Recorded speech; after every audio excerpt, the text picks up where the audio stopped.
Tips to use to auto the wax melting furnace. Tip 1.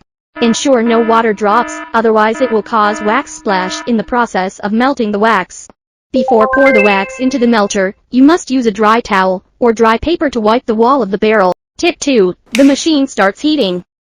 During heating process, please cover the lid, and every 2 minutes stir wax with a spoon for 3-4 seconds. Tip 3. After use, please pour out the remaining wax completely. It is not recommended to store the wax overnight to prevent the wax liquid from solidifying and fouling, which will affect the heating function of the heating tube in the gallbladder. Tip 4. Solution for cloggy spout. Turn on the dial to 212 Fahrenheit and wait around 10 minutes. It will flow again as heating core spout technology melting the residue wax inside. Away put a container at the spout from burns. Tip 5. Cleaning the wax melting furnace. Turn off the power. Put in a wiping cloth, stir with a wooden stick. Clean the barrel wall and the bottom of the barrel.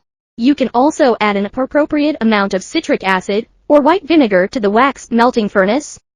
Drain the water from the faucet. Then use a dry towel to clean the barrel wall and the barrel. While your infinite creativity, you must pay attention to safe use. Thank you.